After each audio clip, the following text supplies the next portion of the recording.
I mean, quite candidly, because of the infrastructure and logistics of that site, to me, it seemed kind of a whimsical site to me. I mean, you already have one of the most busiest intersections in Las Vegas. I believe it's literally the second busiest intersection, I What think, would be busier? behind Flamingo and Las Vegas Boulevard, Oh, okay. which is just, only less than a mile to the north. Yep. But I've actually I've bicycled around the site to get a feel, and I think it's going to be a real logistical challenge putting in a 30,000 seat retractable roof baseball park. It's not going to be on Las Vegas Boulevard in terms of fronting it per se. That hotel building that you see by the pedestrian bridge there is going to stick. They're going to demolish the buildings in the back, Right. and try to shoehorn this baseball park 9 acres. kind of in the southeast on 9 acres, like you mentioned. I think kind of on kind of on the east part of the property and toward the south side of the property. So would you still see it if you're going down Las Vegas Boulevard? That's a good question, because if you're driving past the Tropicana Hotel building, I would assume that building is going to eclipse a big chunk of the ballpark. Supposedly, I had a chat with a state senator who is very supportive of the Athletics move to Las Vegas. His name is Scott Hammond. And he mentioned, I was going to say it before you did. Yeah, he mentioned that he thought that the fans sitting behind home plate would be, as they look out, they would look out at Excalibur in New York, which is at that corner at Tropicana and Las Vegas Boulevard. Mhm. So, like I said, take an aerial look. I suggest people take an aerial look, and there's lots of aerial photographs. It's very easy to go online and look at a very nearby facility, which is T-Mobile Arena. Mhm. And MGM Resorts had two things going for it. Number one, they own all the properties around it. So then they demolished some buildings to make way for the arena. Monte Carlo was gone, right? Well, they demolished some, I think, human resource kind of style buildings in the back of that property. Gotcha. And the arena backs up on Frank Sinatra Drive, and you have to kind of walk through that park area from the Strip to get to the arena. They have a big plaza in front. But my point is that logistically, it has the parking infrastructure. You have a whole, literally, constellation of MGM Resorts International hotel properties with parking garages. Mhm. New York is there. And, you have Park MGM is there, and Aria is there. And you have, the Excalibur lots on the other side of Tropicana. This particular location is very logistically, that is going to be on the east side of the Strip, and it's going to be on the south side of Tropicana. And like I said, it'll be the 9 acres toward the back of the 34-acre total site. And right now, from what I understand, so you would see it if you're coming in from LA. It would be on your right. Maybe if you're driving north on Las Vegas. I'm sorry, if you're driving north on Las Vegas Boulevard, Mhm.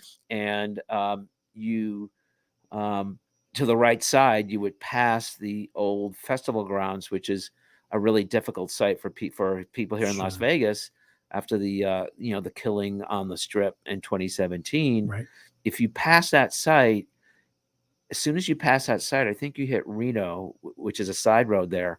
And then once you pass Reno Avenue, look to the right, and I think that's where you would that's where you would see this proposed baseball park on the southeast side of the 34-acre location. But like you said, it's specifically shoehorned on that 9-acre site.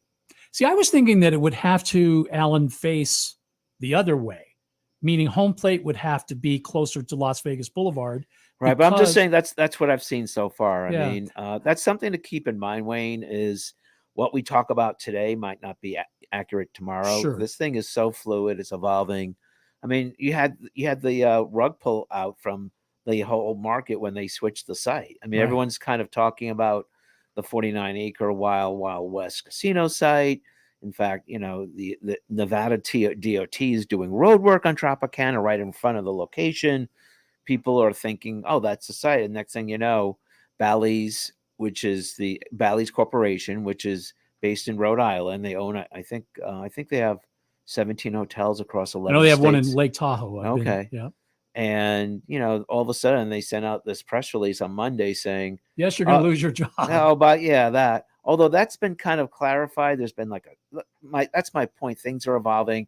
There's since been like another press release Q&A form handed out by Bally's explaining what's going to happen. That, this, it's, I'm just saying that, don't get locked into anything until we don't even have the legislation. The legislation, we don't even know when the proposed funding bill is going to come out. People, I've tried to be careful on reporting stuff because I'm hearing all these reports all across the board. It's going to be this week, next week, possibly there's going to be a special session that will have to be called.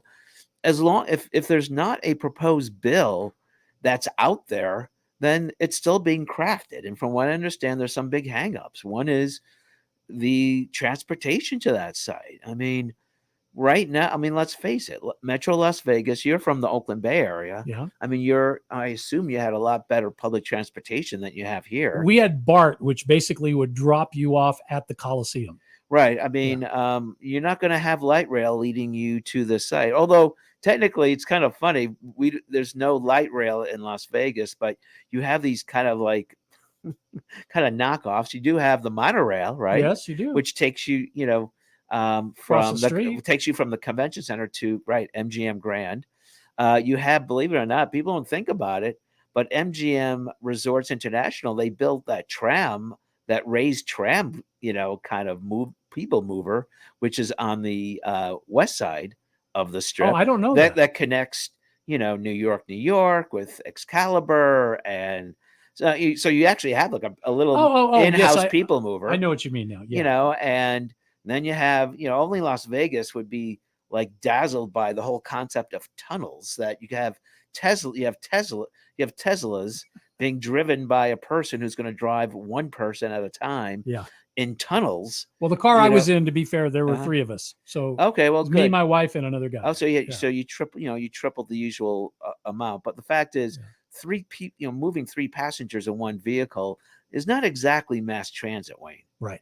And Teslas in a tunnel is not going to be necessarily the answer. This is going to be transportation by committee, I guess. You're going to have Ubers and Lyfts and the old monorail, which reminds me of like Disney World out in Orlando. Kind of, yeah. And then you have, the little people mover that MGM Resorts have on the other side of the road, and people will. I actually bike. I actually park on the outskirts of the area with my bicycle, and then I just bike right to the venue. That's what I do for the Raider Stadium, for example. Yeah. I bike on the west side of the stadium on a very quiet little side street, pop my bike off the car, and pedal like 5 minutes right to the entrance. I lock my bike up literally outside the media entrance at Raider Stadium. It's amazingly convenient. I don't know. That's a big difference between Las Vegas and the Bay Area. I think the Bay Area is a little more creative in the way they get around and the transportation. You mentioned like a BART line that takes you right to the Amtrak as well. Like, so for the people coming from the Sacramento area, they can take a train, drops you off right at the Coliseum. If you're flying in to see, you're a Mets fan and you want to see them play, you can literally be from the airport to the Coliseum in about 10 minutes. Okay. But, my point is that, Metro Las Vegas has always been a car-centric society here. Yeah. I mean, people are used to, driving to big seas of asphalt and parking and walking, in a big parking lot. And I think having T-Mobile Arena kind of changed that mentality. I mean, people have their little hacks. I have friends who use the monorail. I have friends who kind of come in from different directions. People are beginning to get a little more savvy and crafty in terms of how they get to sports, but still it's a very car-centric market here. Well, and that's going to, and my point is that's one of the issues that, when I talked with the consultant for the Athletics, Jeremy Aguero, he mentioned the whole concept of it's going to have to be, quote unquote, the whole multimodal transportation thing, which, I mean, it sounds great, but I mean, like, I get back to the same thing. I mean, basically our regional transportation system is basically for the most part, hires a bus company. Mhm. And that's pretty much what you have. So I think it was the Review Journal that wrote a story though today saying that this could be an opportunity because they're putting it in an awkward place and because people do need to get there.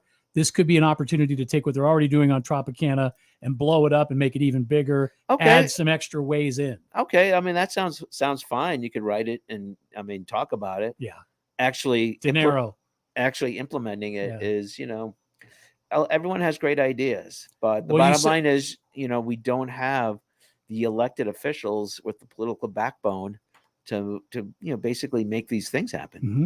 You had said at the beginning that transportation was one of the issues. What's the biggest issue? Is it money?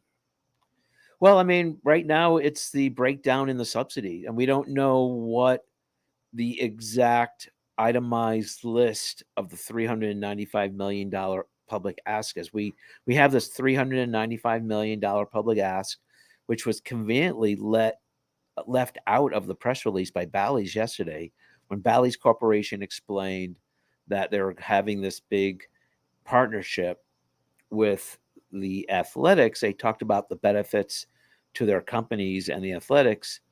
They didn't really talk about the benefits to the locals in the sense of what we're asking you of. From what I understand, the public ask went from $500 million in a public package to $395 million. We don't have the itemized. By the way, that's breakdown. very Gap-like, don't you think? We got to sell these jeans. How much you want for them? $40. Let's sell them for $39.95. Yeah, there you go. Right? Because a 3 versus a 5, that's what you pay attention to. But it's basically it's $400 million. It's nearly $400 million, and we're still the legislation's not complete. I would implore the legislators. I don't know if the Athletics, I don't know if Bally's will do this, but I implore them to come out with a graphic with a breakdown explaining how much money do they want Clark County to float in bonds. I was told a minimum of $100 million by the athletics consultant. $100 million obviously is the minimum. We all know it's going to be a lot more than that. Yeah. There's going to be tax incentives. There's going to be tax breaks. I don't know if there'll be a tax exemption. I don't know if there's going to be a little mini 9-acre tax district there that would, basically, right, which is what they were going to do at Wild right. West. And this would be a little mini 9-acre version of it, where stuff that you buy on those 9 acres, whatever, if you have any bars or retail stores or what have you, there would be a special tax on things sold in that district that would help, pay off the bonds. We still don't know how much money is being requested of Clark County to float in the bonds. Right. So there's still, to me, the public funding aspect of the baseball park is numero uno, number one question. If you've noticed, Wayne, not a lot of people are necessarily opposed to the Athletics moving here and building a stadium. The opposition happens to be focusing squarely on the public subsidy request, right, of a package of $395 million. That is the big stumbling block. People want to know what the breakdown is. And also, what's interesting is that in the back of their mind, when we talked about this a few weeks ago, Wayne, when the Golden Knights were created, they were Las Vegas's team, because they had the slogan was really good, the Vegas born thing.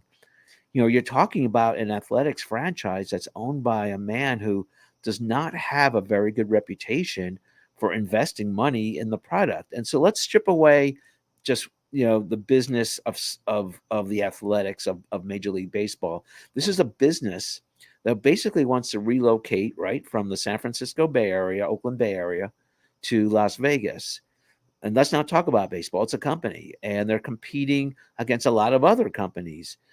If you're going to give them tax breaks, the state of Nevada, wouldn't you want to know that the company that wants to move into your state is going to be pumping in a lot of money into the product to make it competitive. Sure. I don't think we're getting the Microsoft of Major League Baseball teams here. No. You know, I mean, well, if you are, it's a floppy disk at this point. Yeah. I mean, we're talking about a team with what, like a $51 million payroll, Mhm. when you have like teams in like the Mets and the Dodgers that I believe are like well over 200 million. I I mean, think there's 2 players on the Yankees that are making more than the entire A's so there you go. I payroll. mean, Yeah. and as a result, and you know what? There has been, and there was a trend, I'd say, in the last 5 to 10 years where we've seen teams like the Astros and the Orioles take things down, or the Tigers. They take things down to the bare bones where the team loses 100, 110 games for a couple of years in a row, 3 years in a row, with the understanding that you're revamping the team and rebuilding the team Mhm. into a contender. That's what the Astros did. But we already And- know these guys don't do that. And that's the problem with the Athletics, was that They sell everybody. they sell, but they let them walk. And the sad thing about it is that you're kind of looking to the AAA team to supply like the new stars to rebuild the team. Yeah. Quite nothing against the Aviators, but you know, they're a team that, what are they, around a 500? They're about 500, maybe a little less than 500. Right. You don't really see the superstars coming up the pipeline from Las Vegas to Yeah. the Athletics starting Well, lineup. there are a couple of guys that are already by default should be in Las Vegas that are playing in Oakland because they needed somebody. Right. I mean, they kind of So go back and Brent forth. Rooker, I'll use him as an example. He was just the American League Player of the Week, and he's a guy who made the team barely out of spring training and probably wouldn't be in the major leagues with any other organization except the Oakland Athletics. And he's making the most of his opportunity. Right, but it's not like you have the Astros pumping in these, like, you know, blue chip Right. prospects You into don't. the lineup who are like, and they, you know, they won a World Series, and they, The bigger issue, let me just say this, Uh-huh. is that the bigger issue is that you've got a core of players who were in Oakland and we were drawing pretty well and we were winning a lot, and it was time to pay those guys. And instead of paying them, they traded them away for peanuts. Okay. And by doing that, you're constantly in this cycle of building it up and then getting rid of everybody. Right. And building it I up. guess my point is that, if getting back to the subsidy issue, the point is that you'd like to see an owner of a business that's moving into your state show a track record of investing in the product, and you just don't have that. Yeah. So that trend has to be taken into the equation about whether you want to invest public resources in the guy's company. And I mean, let's just strip away what the company is. I mean, it doesn't matter what you're selling or building or manufacturing. Right. You want to see an owner that has, you know, is genuine and is legit about wanting to create the best product.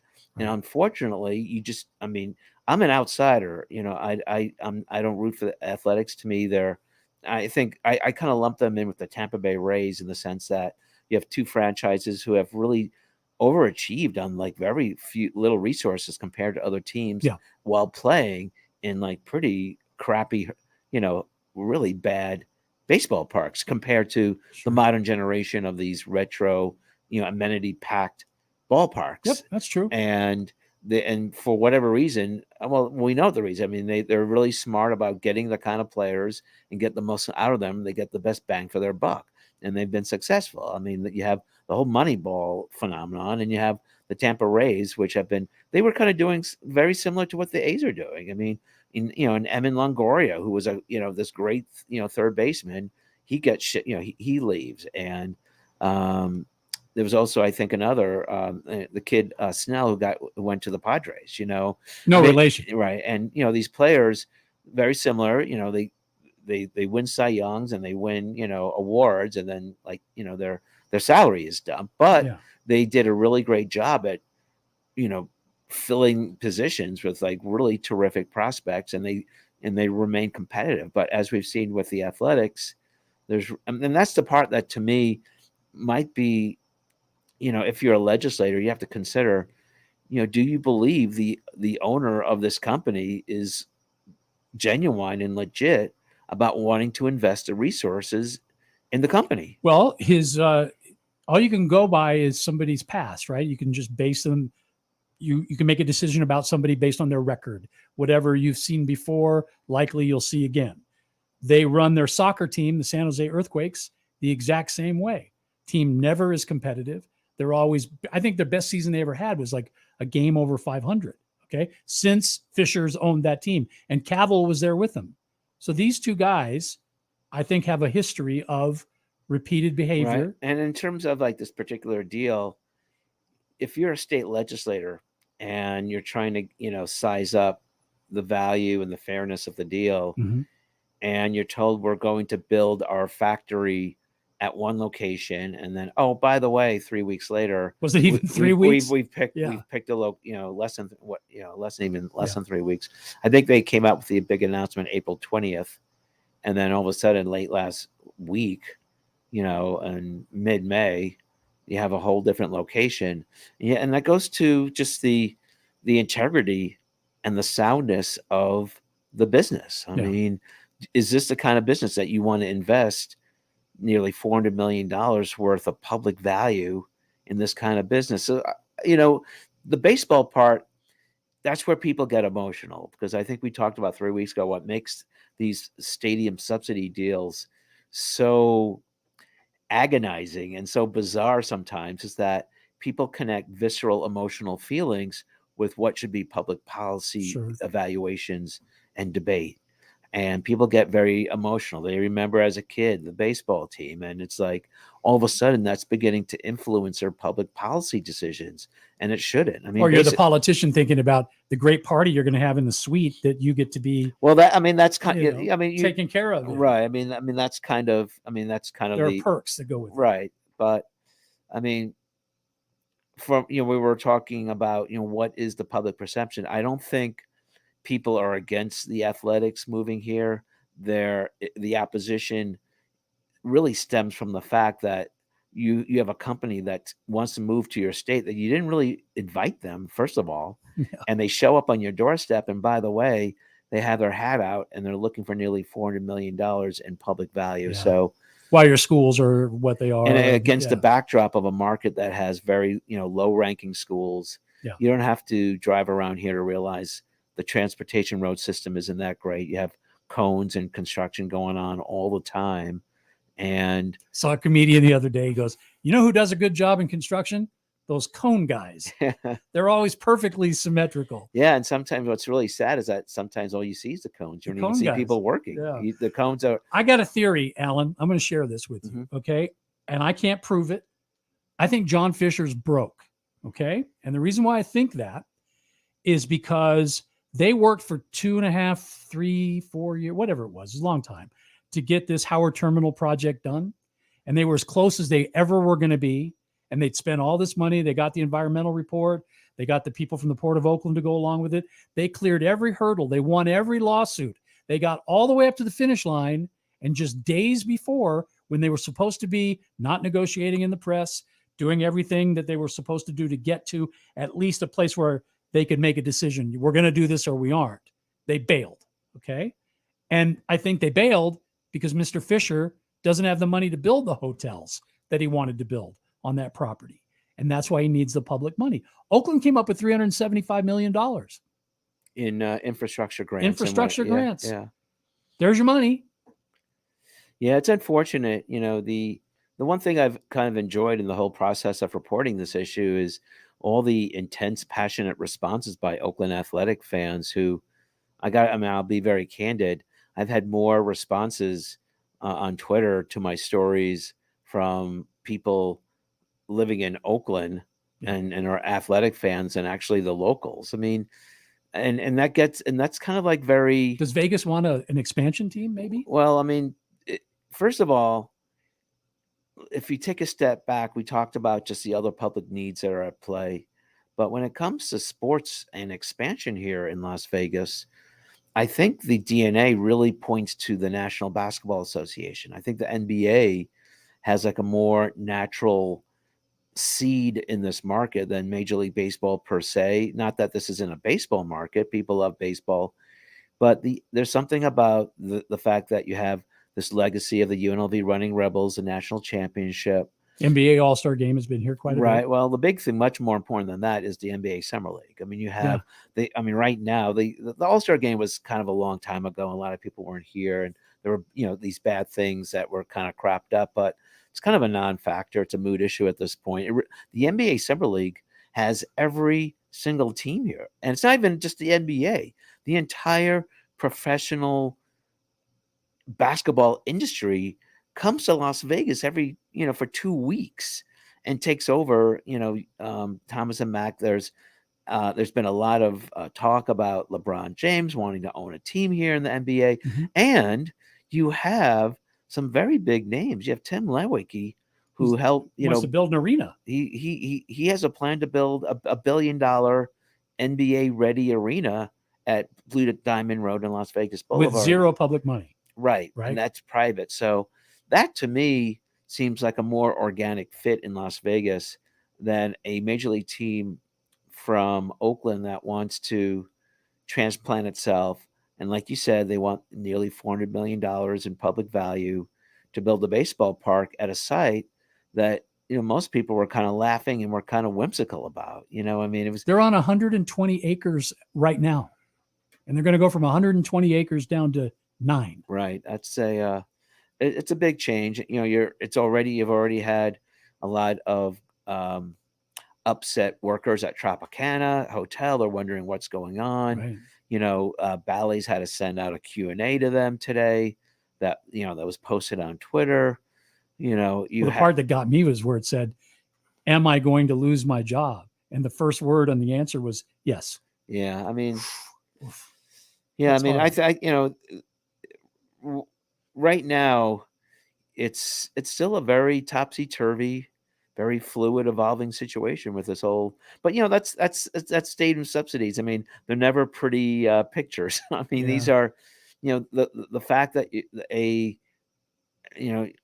affluent person is asking for hundreds of millions of dollars in public value.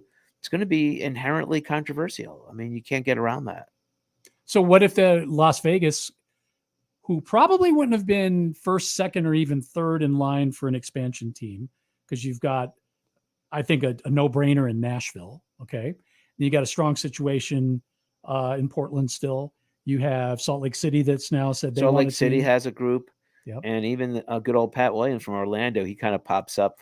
He said, "Oh, by the way, if you want to get rid of the Rays, we're just down the street. Right. Look at this beautiful rendering." Well, at least he has a funding plan. Yeah. I think they want to use tourism taxes of almost $1 billion to build this stadium.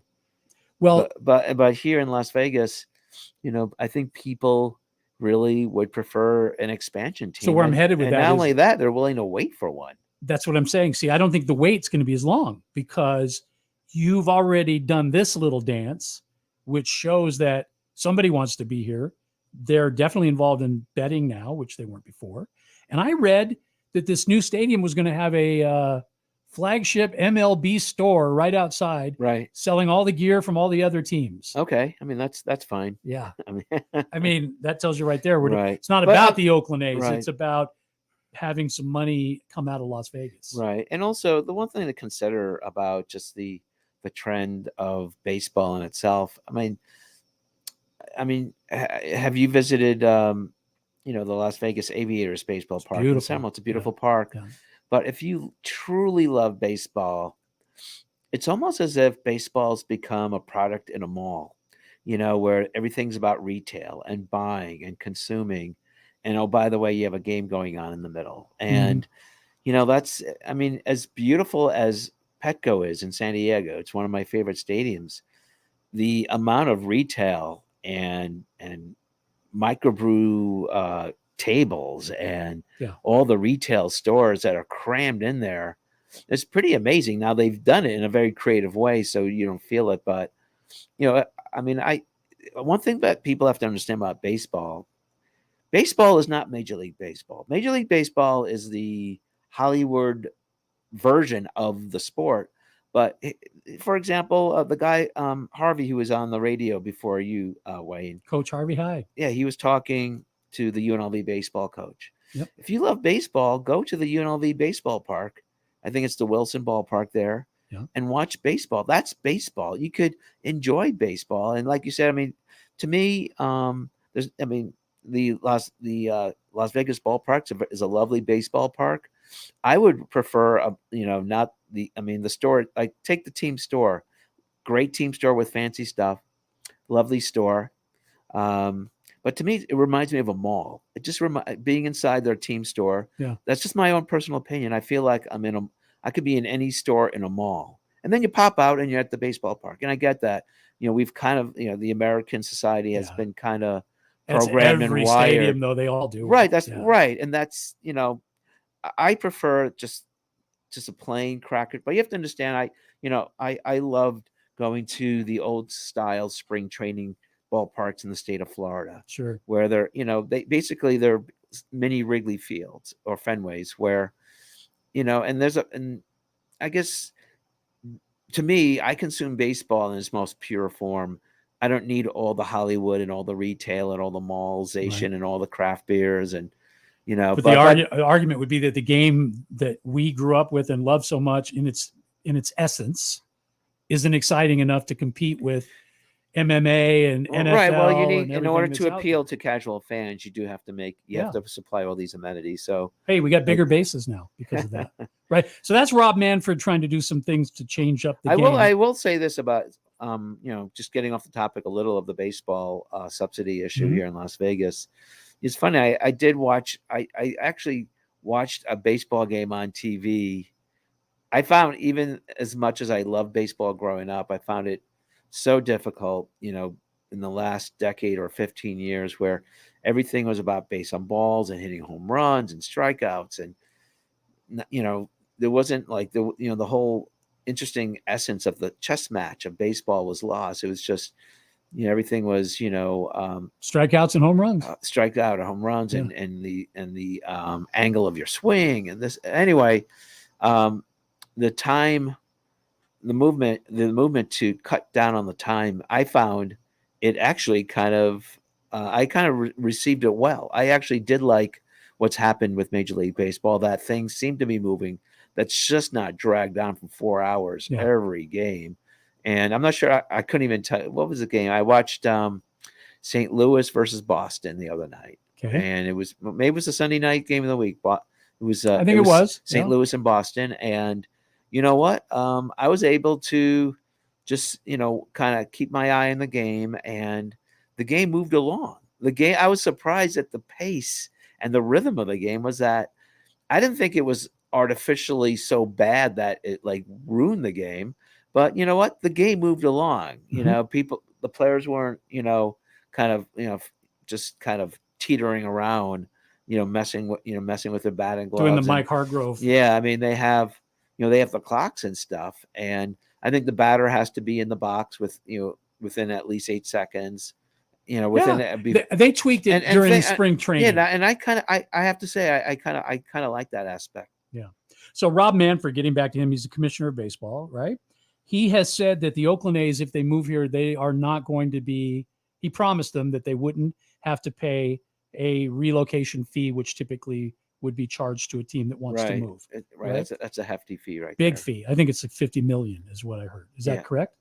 I heard it was even more than that, but it's a big hit. Big hit. Okay. So we're not going to make you pay that. And we're going to do everything we possibly can to enable you to get out of Oakland and go to Las Vegas.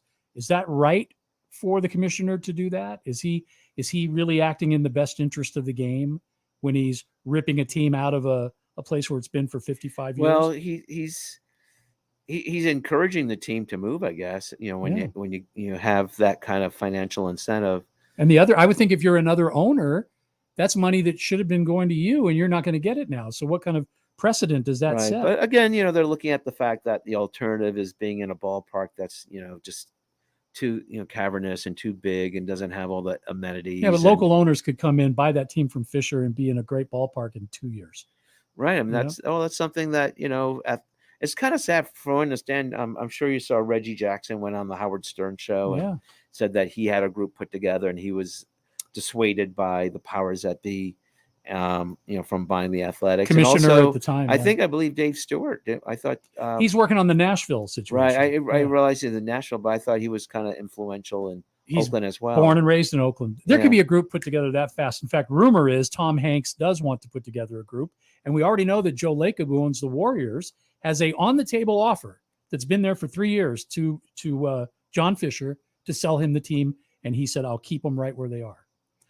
I think what you said, I'm echoing, which is that I think Vegas would be much more responsive. You'd be hearing a lot more from the Vegas people if it was a team they were giving birth to, like they did with the Golden Knights. Oh yeah, absolutely.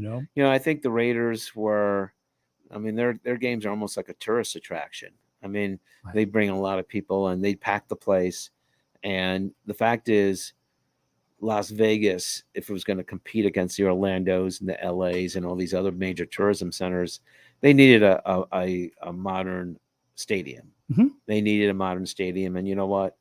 The football stadium does provide that. I mean, it's going to host the Final Four. Super Bowl. It's the Super Bowl, obviously, and all these concerts and what have you. So you can argue that. I mean, you could make an argument that the investment in the Raiders stadium was something the market had to do.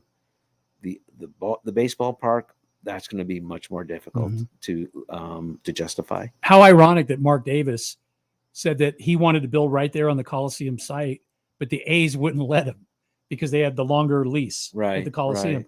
So he's already got a chip on his shoulder towards the A's, and now here they come. They shared a stadium. Now they're going to possibly share Las Vegas Boulevard. Yeah, it must be surreal for Mark Davis and the staff of his who remembers working out of the Coliseum. Yeah, to be pretty much resettled in Las Vegas now. I mean, they have 3 seasons under the belt now, and have the Athletics be like the top story in the local news. I mean, it's in Las Vegas. I mean, it must be so surreal and bizarre to have the Athletics. I mean, you almost need an exorcism, if you're for someone from the Raiders to get rid of the Athletics. It's like the A's are Marsha Brady, Yeah. Marsha. It's always the A's. Well, I would be very curious to see if this gets through legislation. I am very curious to see. Do you think it will pass before their deadline, which is what is it? It's 10 days? To me, it's a toss-up. I mean, I think June 5th is the day they adjourn. Okay. And I think it's going to be very tight in terms of trying to get it. And the fact is, a special session is still in play. And that costs the taxpayers money, doesn't it? Yeah, we have citizen legislators here. They meet once every 2 years for 4 months. And, their final buzzer is June 5th, like I mentioned. So, and they have, all these legislators, they have their own little slates and agendas and stuff that, they're probably thinking, I want to get my money for like some community center, in my district. Yeah. And it's like, I have to deal with like the volatile politics of subsidizing an athletics baseball park. So you think it's going to be a tight vote? I think it's going to be very tight. And I think I got to tell you, I just think it's 50-50. I mean, that's just my own opinion. I'm not going on it. I mean, I don't have any insider poll kind of information on the legislators. I mean, and the interesting thing about the issue, and I think I may have mentioned this a few weeks ago, is that the topic of stadium subsidies doesn't run along traditional party lines at all. I mean, you have some Republicans and Democrats who favor it, and you have some Democrats and Republicans who oppose it. And it's not an ideological tenet of any of the parties. I mean, it's kind of, and which is kind of, if there's one redeeming, fact to this debate, is that at least we don't have to deal with like traditional party politics. Yeah. Stadium subsidies don't run. This isn't about Democrats and Republicans. It's about, do you spend money on stadiums or don't you? Yeah. Right? And, the Athletics, like I said, is just, I think there was a poll, I think one of the TV stations that had literally 21% of the people didn't even care. I thought it was a fascinating stat. 1/5 of the people don't even care to even have an opinion. Yeah. I mean, if you're the Athletics, I think that is like very telling, as much as like people for and or against, because you have 1/5 of the population here that could give a crap. Yeah. And apathy to me is sometimes worse than opposition. If you don't even care, you're not even on their radar. Right. You're not significant, and you're not newsworthy to them. Yet the same consultant that you said you spoke to is the one quoting, saying that they're going to sell 30,000. They're going to sell out basically every game and draw 400,000 people every from couple visitors months. and what have you. Yeah, I mean, 400,000 from visitors yeah. and 2 million, 2.5 million. Well, the Bally's press release said 2.5 million fans Yeah. would be drawn. Come on. Which I pointed out in my story yesterday that's still on the site, that you'd actually be averaging, if you had 2.5 million fans over 81 dates, 30,000 seats. Yeah, that's actually like 30,854 fans a game, Yeah. which is pretty much, you'd have to sell out every single game. Yeah. So Tuesday night, Pittsburgh Pirates. Yeah, I don't think so. The breaking news is that this isn't the Dodgers. Yeah, I don't even think the Dodgers could do that, Well, we're going to keep watching, and the good news is we're going to know one way or the other here pretty soon, unless there's the special session, and that could happen. Right. I mean, that it could be dragged out. It could be dragged out. There's a lot of stuff going on that the lawmakers do have to handle. So, like I said, I think it really would behoove the Athletics and Bally's to, when the day the bill is ready, get the bill out, break it down in very simple terms, and explain it to the public. Yep. I mean, if I was doing any kind of PR, I'm not going to invoice anyone for this, but my advice for the Athletics is to, when the bill is ready, you want to tell me off the air so I can have a side hustle? is to get the information out there and break it down in simple terms to win trust. Because if you're going to try to do it fast and like use this official language that no one can understand, you're not going to be trusted. No. And even right now, that's probably one of their biggest issues, because they've already changed course, right? On the site. So like, what else are they? Leopard shows his spots, right? What else are they not telling us? Lots. Okay, I'll leave it at that. Our guest in the next hour is the one who is on his own, and now with a whole bunch of help created a thing called the reverse boycott coming up in June. Oh yeah. And their objective is to pack the Coliseum to show that, look, it's not the fans. We'll come as soon as you put a good team on the field and you say you're going to stay in Oakland and quit saying you're going to leave. I thought one of the most heartbreaking quotes, was it the second baseman who said that, like, he just missed the drummers, Tony Kemp. Yeah. That was, and just how much, I mean, and what's interesting about the Athletics, let's face it, the baseball park is not your Petco, Camden Yards, Coors Field kind of baseball park, but you still had, to me, some of the most passionate fans in the country. And also you have a team with one of the most colorful, interesting legacies. Yeah. That really haven't, they get kind of lost in the limelight of the Dodgers and the Yankees and the Cubs and the Cardinals, but the Oakland Athletics in the 70s and 80s, they had really some of the most colorful, interesting baseball teams for a generation. And they outdrew the Giants. And there were easily. Years where they were at 6 million for the two teams in the market. Right. They'll come if you put a good product on the field. Exactly. Even to the Coliseum, which, by the way, I've always felt that's what they should have done from jump, is just did what the Yankees did, build right next door. Right. You got 120 acres. You build a nice stadium next door. And you can build your baseball village there. You can. And what's really sad now, Wayne, is that they're the only guys left in town now. Yeah. If they did it the right way, they could be the heroes of Oakland, But you're talking about John Fisher and the Carnival Burker. Okay. All right. Well, thank you for your time. Great to see you. I really do appreciate it. Great to see you too. Yeah, keep on reading lvsportsbiz.com. You beat me to it. Okay. I was just going to tell everybody, make sure you do that. It's Alan Snel. And this interview will be up, of course, online tonight. You can listen to the podcast version if you don't want to look at us, but I don't know why you wouldn't. Come on, look at us.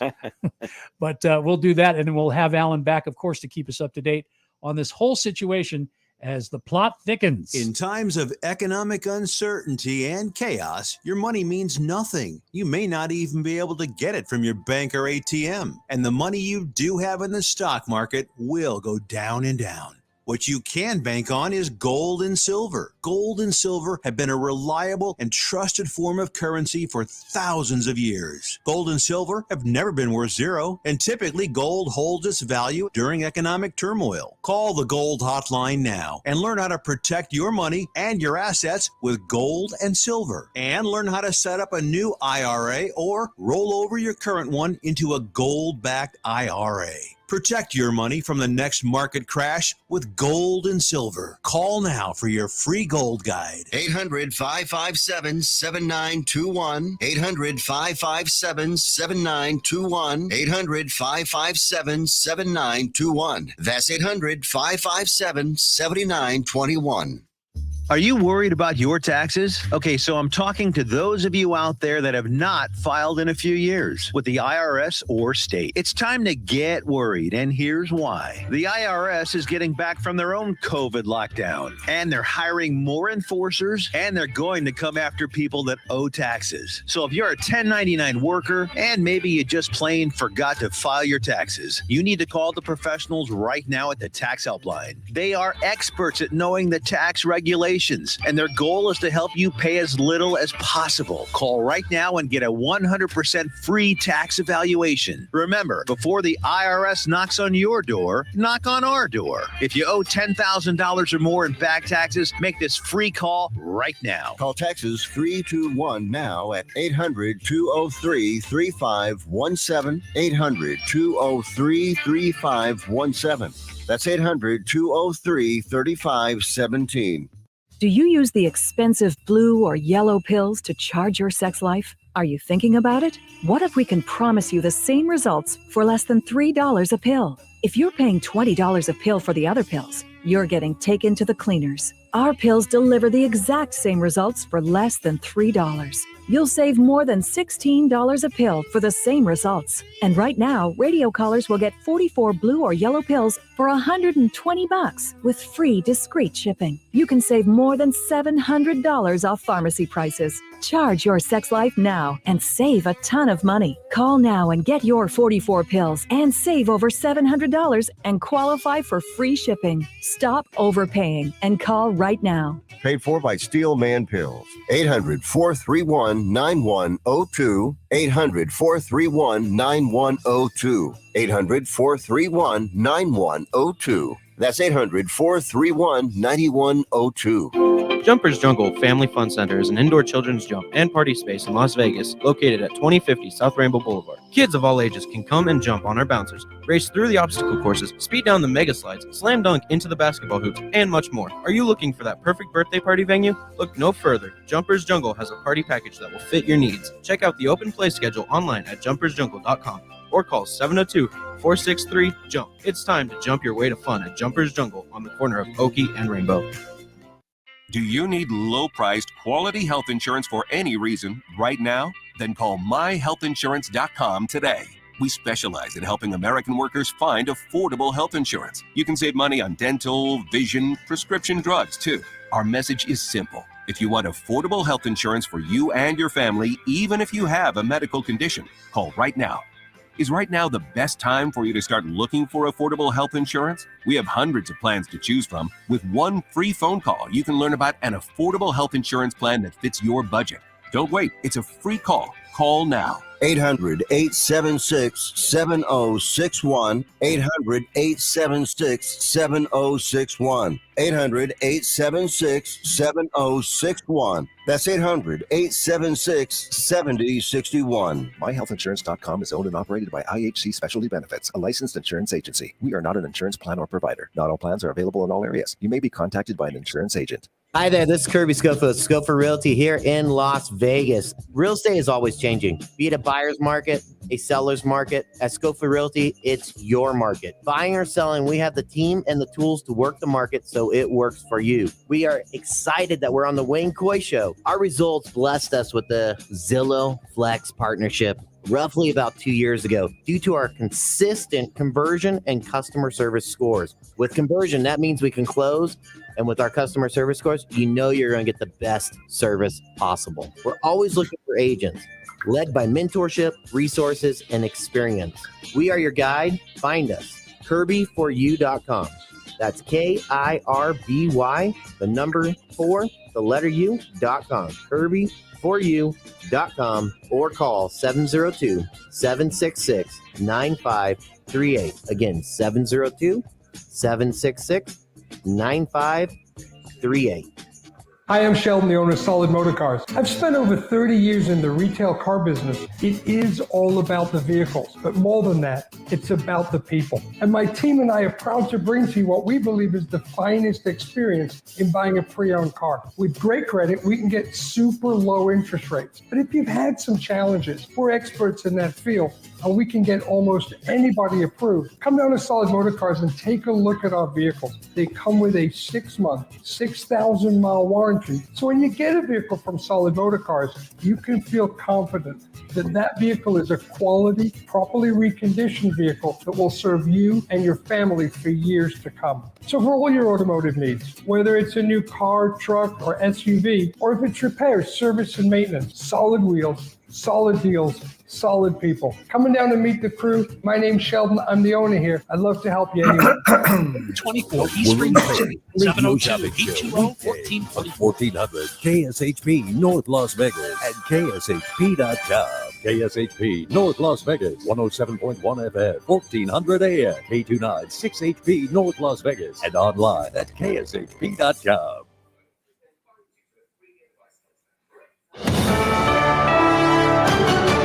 USA News. I'm Ryan Daniels. If the two sides are coming closer to common ground on the debt ceiling in Washington, it's hard to see, but there may be progress. After the meeting, House Speaker Kevin McCarthy said time is running out. We only have 15 days really to go. We've got to find a way that we can curve our spending, raise our debt limit, and also grow our economy. But he does believe a compromise can be reached by Friday. Senate Majority Leader Chuck Schumer says he's on the same page. We need to pass a bipartisan bill with bipartisan support in both chambers. I asked Speaker McCarthy, does he agree with that? And he said yes. President Biden is cutting short an overseas trip to Australia to deal with the debt crisis. Correspondent John Schaefer. Protesters of the nation's debt ceiling were seen inside the U.S. Capitol Tuesday. Police in New Mexico say a high school student killed 3 people and injured several others in a mass shooting on Monday. At this point, we've discovered nothing that leads us to believe that this suspect knew any of the people. There's no indication that that's going to change. This was completely random. The 18-year-old lived in the Farmington neighborhood where he roamed and fired at least 150 shots. According to authorities, he had multiple guns, randomly shooting at things, including cars and houses. Police fatally shot the suspect when they arrived on scene. The man behind artificial intelligence chatbot ChatGPT tells Congress on Tuesday, artificial intelligence has the potential to improve nearly every aspect of our lives, but also that it creates serious risks we have to work together to manage. OpenAI CEO Sam Altman said government regulation is crucial as the AI sector continues to advance. He said there should be licensing and testing requirements for increasing powerful AI models. This is USA News. Texting enrolls you in a recurring automated marketing text messages. Consent not required to purchase. Message and data rates may apply. Leaving for the gym so early? I'm ready to go. Since you started taking Nugenix Total T, you've been acting like when we met in our 20s. I feel like myself again. Lower testosterone after turning 40 slowed me down. Nugenix Total T has been a game changer for me. What is it about Nugenix Total T that's different? Well, it's a patented key ingredient called testofen. It boosts free and total testosterone to help you get back the drive and energy from your youth. It's backed by 5 clinical studies. I've seen the huge difference it's made for you in the gym, at work, and in the bedroom. I'm so glad I sent them a text for my complimentary bottle. Text PRIDE to 321321 right now for your complimentary bottle of Nugenix Total T. Nugenix is the #1 selling testosterone boosting brand at GNC and Walmart. Do it now, and we'll also send you a bottle of Nugenix Thermo X, our newest, most powerful fat burner ever. Absolutely free. Text PRIDE to 321321. That's PRIDE to 321321. Is your dog suffering from a sensitive stomach? Hi, it's Kelly the Cookie Lady from Mooch's Munchies. Our dogs had super sensitive tummies, and I needed to find a low-fat treat that wouldn't give them gas or other issues. Most of the treats on the market were loaded with fillers, chemicals, and chicken fat. Many of them weren't even food. Well, I knew I could do better, so I developed Mooch's Munchies, and I'm happy to be able to share them with you. Stop by our store or our website, moochesmunchies.com, and find out why we say that Mooch's Munchies are totally pawsome. Hungry for the best barbecue in Las Vegas? Come out to the infamous barbecue and meat market, John Mole's Meats and Roadkill Grill in Las Vegas. John Mole's was featured on the Food Network's Diners, Drive-Ins, and Dives. Now take home delicious meat selections for your grill, and while you're there, grab a bite of the best barbecue in Las Vegas. With 2 locations now at Tom and Gowan or on North Decatur, you're sure to find the perfect meats for your next barbecue or party. Find us online at johnmolemeats.com. Welcome to Hash House A Go-Go, where we've been serving farm food and crafted cocktails for over 2 decades. Visit us for the full Hash House experience at any of our 5 Las Vegas locations. Hash House A Go-Go is where old school meets new and gets twisted. We bring people together over good food and fun. Come in for breakfast, lunch, or dinner, and come hungry because our portions are huge. Visit us online to see our entire menu at hashhouseagogo.com. Hash House A Go-Go. It's a Midwest thing, and there's nothing else like it. At AR Heating and Air Conditioning, our main goal is to provide high-quality service without breaking the bank. From maintaining your HVAC units to fixing them when they are down, they are there for you. AR Heating and Air Conditioning offer reasonable prices, reliability, and professional service at a great value. For more information, go to fixmyac.net or call 702-646-4000. Beat the heat and call AR Heating and Air Conditioning today.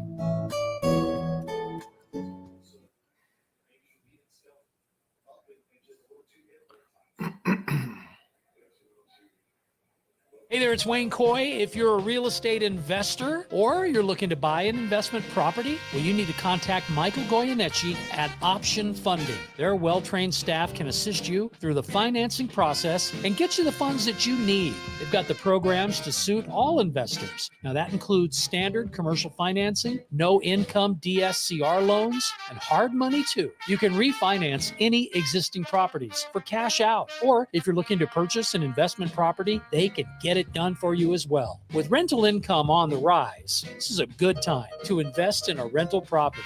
And there are investment opportunities with positive cash flows right here in Nevada and other surrounding states too. They handle single-family residences, 4 units, apartment complexes, and of course, commercial buildings. So give Michael a call at 818-821-7811. That's 818-821-7811, or email MikeGLoans@gmail.com. NMLS 163400, DRE 01342072, NMLS 1444037, DRE 01921141. Live from Las Vegas, this is the Wayne Coy Show. Through the hole in the left side into left field, a base hit. He will take a wide turn at first, but retreat to the bag at first. And Cabrera, who is almost standing on the line at third base, that one gets through the hole, and the lead runner on in the ninth. Smith grounds it into right field. Cespedes is headed for third base as Hunter will get it back in. It's first and third with nobody out in the ninth. Smith quickly getting it by Prince Fielder at first base on a hot shot into right.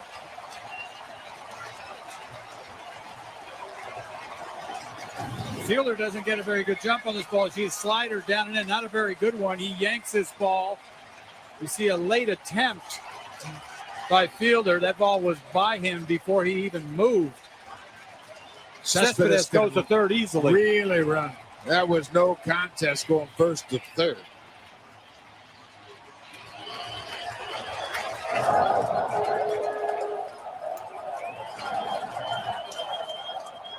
Vogt lines it into left field. A base hit. Cespedes will score, and the Oakland A's walk off with Game 2 of the ALDS.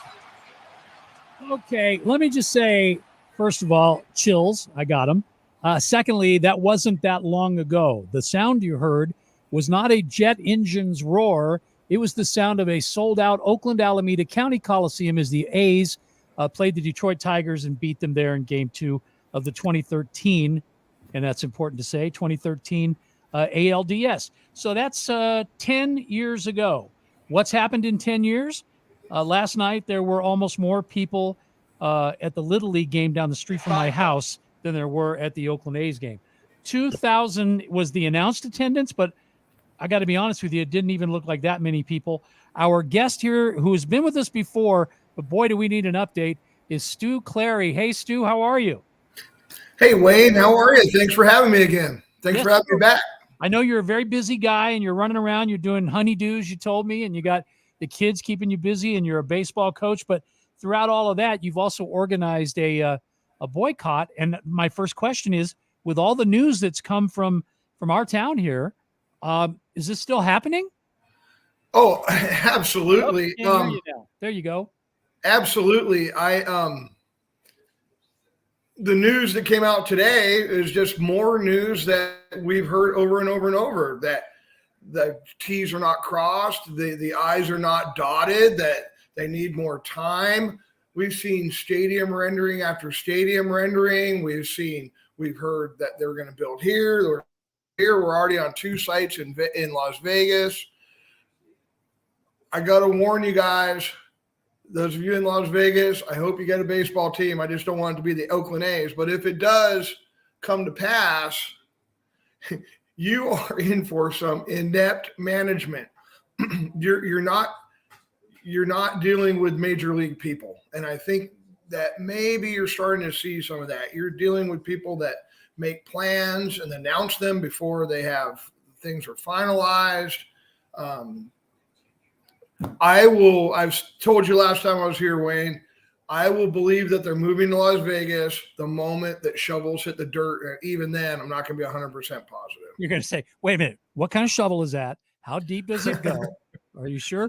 So is the boycott that you came up with the idea of doing is actually a reverse boycott. The idea being pack the Coliseum to prove to the world that, just like we just heard from 2013, it's not a case of the fans not supporting this team if indeed ownership cares about the team and the final product. If you look back at the history of the Oakland A's, we had no trouble filling that Coliseum when we had an owner that was committed to Oakland that would keep the star players. What we've seen with this particular ownership group is just the opposite. They've cut their front office staff to minimum. They doubled the ticket prices literally while trading away every player.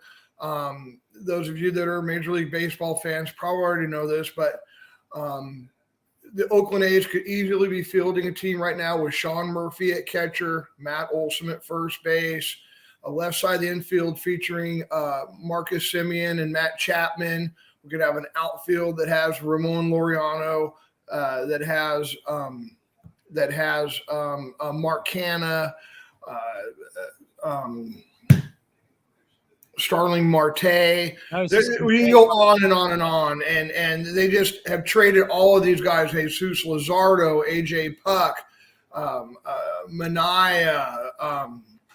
It goes on and on and on. Frankie Montas. It goes on and on and on. We would certainly be a contender. And I'll tell you what, the stands would be full. And that's not conjecture. That's a fact. That's something we've seen. I've been in some huge crowds at Oakland Coliseum. I've as recently as I think it was less than 5 years ago, we're part of, I think it may have been one of the biggest. It was certainly the biggest in the last 20 years. There was 55,000 people in the Oakland Coliseum. Now they're talking about taking $500 million from your tax money to build a stadium that holds half that many people. Yeah. It's a big time scam. So as far as the reverse boycott, I had an idea. All of us are staying away, myself included. I've been a off and on season ticket holder since 1987. Not doing that. I'm not giving my money to John Fisher just to shove it in his pockets. It's not because Steve Carsey is not there anymore. It's just ridiculous, right? So no one's going. Yeah. And even when the times are good, Tuesday nights were traditionally the least attended games. The Tuesday night game that you referenced at 2,000. Well, that's counting tickets sold. There was maybe 1,200 people in the stands. That was last night. The idea is. Well, last night was Monday night. So from what you're saying, Tuesday. So I actually have the game on. I actually have the game on right now. There's not very many people there right now, and there will not be. Right. But our plan for the reverse boycott is to band together without any help from the team and have a large crowd show up on a random Tuesday night in a game that would that does not feature the Giants, does not feature the Yankees, Sox. Those teams will draw the other team's fans. Right. Like the plan is for the Las Vegas A's. Yeah. Bring in other teams' fans. Well, we're on June the 13th. We host Tampa Bay, not a big draw. And we're going to show up in droves. It's going to be a big party. And the reason we're doing it is, well, there's several reasons. One is going to baseball games is fun, let's face it. But we want to show you, everyone else in the media, nationally and locally, we want to show Major League Baseball. It's not our fault. We're not the problem. Yeah. The problem is ownership. We'll show up. And here's the analogy I've been using, Wayne. I don't know if I'm repeating myself from the last time I was on the show or not, but let's say instead of a baseball team, John Fisher owned a restaurant.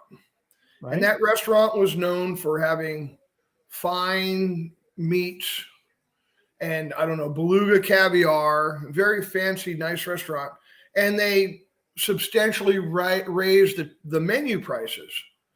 Well, you could probably live with that if this was the best meal in town. But after they raised the prices, no more nice steaks or caviar. Right. We're serving tuna and hamburger helper. Yeah. Nothing wrong with tuna or hamburger helper. I just don't want to pay Kobe beef prices for it. Exactly. Well, that's exactly what he's done here. And you wouldn't blame the restaurant going public if they didn't go to his restaurant. Baseball should not be any different. This guy gutted the roster, gutted the front office, shut down half the concessions in the stadium, but doubled the ticket prices.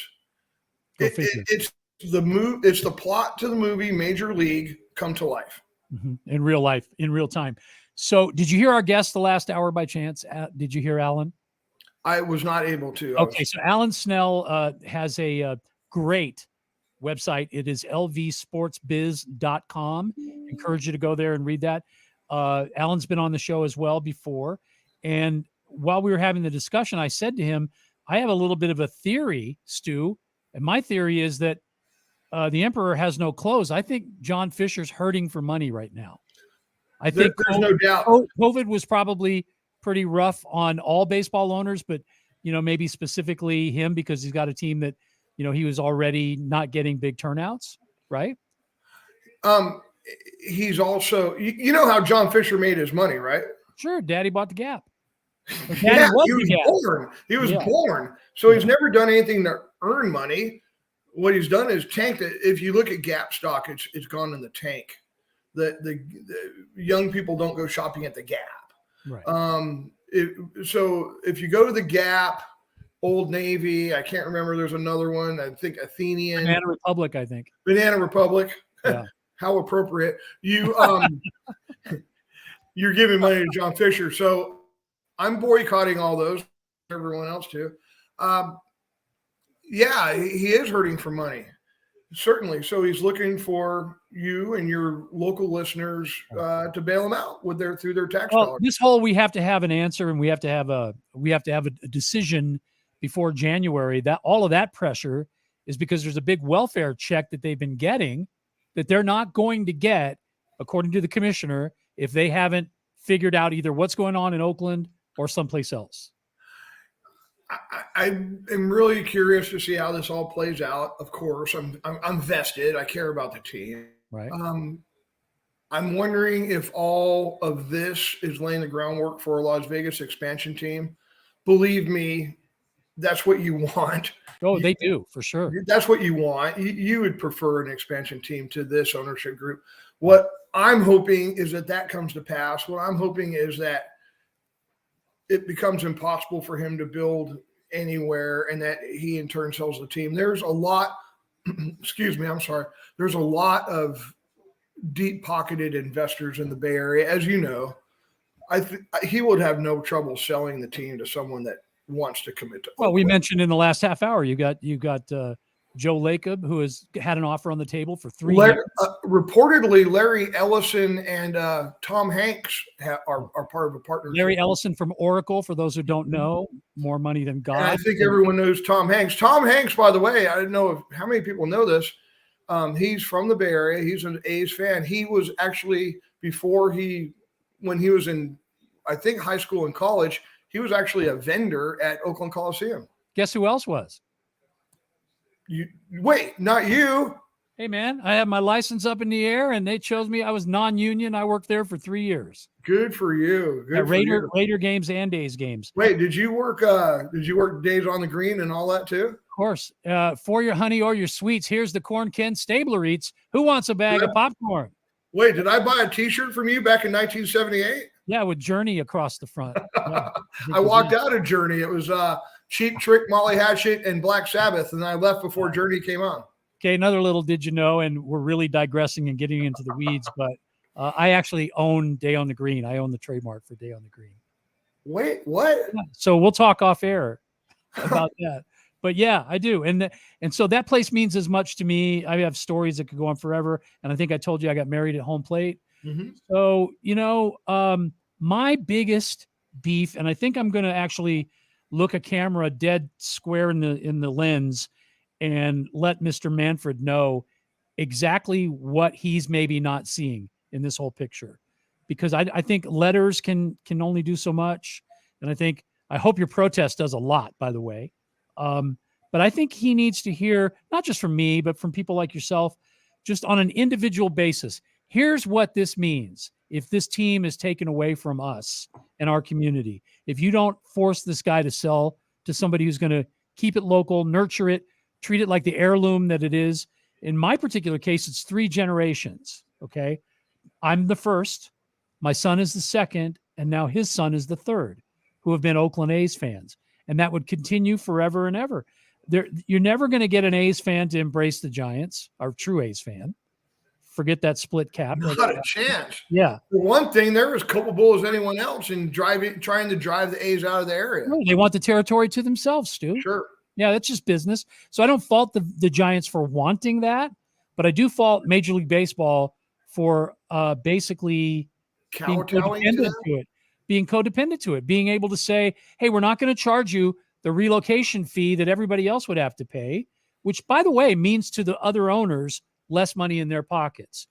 So first of all, I'm not so sure Nevada's going to approve this, because the local sentiment is we'd rather have our own team. And then Alan just said 1/3 of the people in the survey said they could give a crap either way. Apathy. So what does that tell you? And then the second thing I think is, and maybe this is the most important part of it, is that baseball needs to stop for a second and remember what made it what it is to begin with. And looking back on it, there have been some decisions made like this one that weren't necessarily wise. And I align it to a football move that was made where the Browns moved out of Cleveland, Stu, and moved to Baltimore, or when the Colts moved from Baltimore to Indianapolis. It's shady, middle of the night, backroom deals that to me shouldn't be dictating how this is done. And for the public to sit there and say to you, hey, we want a team, but we don't want public money paying for the stadium. That's a pretty loud statement. And I hope they make it loud enough, because remember, this isn't being voted on by the public. It's in the legislature. Right. I'm not an expert on Nevada politics by any stretch, but what I believe is a governor. Governor what? First term governor as well. Yeah, first term, barely into his term. Yeah. Boy, what a way to tarnish your legacy is go against the wishes of the voters. Right. Maybe he'll be a single term governor. Yeah. Well, the talk is that he's behind this, but I've heard that, but I've also heard he's kind of down the middle. He wants to wait and see. There's not even a bill yet. There aren't renderings of a stadium yet, and yet they're about to adjourn in a couple of weeks. It just seems very rushed. It seems very out of pocket. It seems shady. Yeah. All right. So do you have any idea how many tickets have already been sold for your game? I don't have numbers. A lot of people I'm hearing from I bought my tickets off the secondary market. So you can't really call the A's and find out how many, were purchased off of StubHub or I know a lot of people know people that do business with the club, and they've said, don't give John Fisher any money. Here, I'll give you our comps. There's going to be a lot of that. There's going to be a lot of butts in the seats. That's all I know. If you do go on the A's website, though, and I have done this, and look at the available tickets for that particular Tuesday, June the 13th, versus other weeknight games that week or other Tuesdays, there's substantially less tickets available for the 13th. No, there you go. That's an indication. So it is resonating. So this all came about. I follow a lot of A-centric Twitter pages, and I had answered a poll on one of them. And honestly, I feel bad. I'm not sure which even page it was, but I wrote in the comments that I answered the poll. And by the way, here's this idea that I have. And that's how it all kind of took off. Well, that tweet has been viewed like 55,000 times. Wow. Yeah, it's pretty crazy because I'm just some guy. I'm not anybody with any, I'm not in the media. I don't have any followers or anything like that. It just is snowballed. It's resonated. It's been retweeted many, many times. And it's really taken off. I mean, it's the first time I've ever been interviewed and quoted in the New York Times. It's been in Sports Illustrated. It was USA Today. Wayne Coy Show. Right. Case in point. I've done a lot of podcasts. I've been the guest of several national shows, and I think you're like a patriot, man. I mean, not the New England Patriot, of course, but you're like a patriot. You're standing up for what you believe in, and you're trying to get the people to basically rally around a thought and an idea that's at its essence good. It's good. I'm just a guy like you that loves baseball and loves the A's, and was a young man the first time I went to an A's game, and my kids' first game, their first game, they probably don't even remember it. They were so young, and now they're grown men themselves in their late 20s. And there are just so many great memories like you were talking about. You're talking third generation. Well, I don't have grandchildren yet, but might be something on the horizon one day. Would be cool to be able to, bring my grandson or granddaughter to an A's game, just like I brought their dads when they would dress up in their little league uniform, right down to stirrups, and would sit in the bleachers, and they'd bring their mitts, and the players would throw them balls. I mean, it's a community like any other, and having it ripped away just sucks. I don't think they're going to do it, though. I really don't. Maybe I'm just a cockeyed optimist or something. Maybe I'm in the denial stage of grief, but I just don't see them leaving. I don't think that they're going to hoodwink the Nevada legislators like that. Stu, how do you go back to the city of Oakland after you were the one who said, we're done, we're breaking off negotiations, Las Vegas is the only thing in play? And then if it doesn't work out, how do you then, put your tail between your legs and go back to Oakland? If you're John Fisher and Dave Cavalier, you don't have any shame or feeling anyway. They don't give a rat's ass. Yeah. So you don't think that would, or maybe you do think that would be the trigger for them to sell the team? Well, I would, fingers crossed. Yeah. But, if I had my choice, I certainly, like I said, I would hope that they would sell the team to someone committed to building in Oakland, to keeping our players. But failing that, I sure would rather have the A's in town with crappy management than have them not in town. Yeah. What does that tell you? That's family right there. Yeah. It's a family affair. And I think that's the point that Rob Manfred, by waiving a relocation fee and pretty much putting out the red carpet for the A's to go anywhere, but specifically to Las Vegas. I think Major League Baseball wants to be here. Okay. And I think they're doing all this stuff without thinking too much about the fact that, you're affecting this is a generational product that belongs to a community more than it's ever belonged to any one person or any company. Well, Rob Manfred certainly is a scummy bastard himself, but so he fits right in with Dave Cavill. But the key thing to keep in mind is he's not an independent commissioner like Bowie Kuhn or Kennesaw Mountain Landis. He works for, they've changed all that when Seelig became the commissioner. He works, he's a lapdog. He works for the owners. So there's no more, if you remember Bowie Kuhn's famous thing about in the best interest of baseball, there's no more of that. It's the best interest of the deep-pocketed owners. That's what Rob Manfred, he's really good at his job. He's a scumbag, but he's really good at his job. Just so, like, you know. Part two of that question then is, if Nevada says no and John Fisher has to go back to the table at that point, what do you think Major League Baseball does? Whatever John Fisher wants them to do, because they kowtow to the owners. I will say this. I respect the mayor of Oakland's position. She said, yeah, we're not negotiating with you anymore. But she did back off a bit a couple of days later and said, if they want to come to the table, we're open to talk. Yeah. So best case scenario,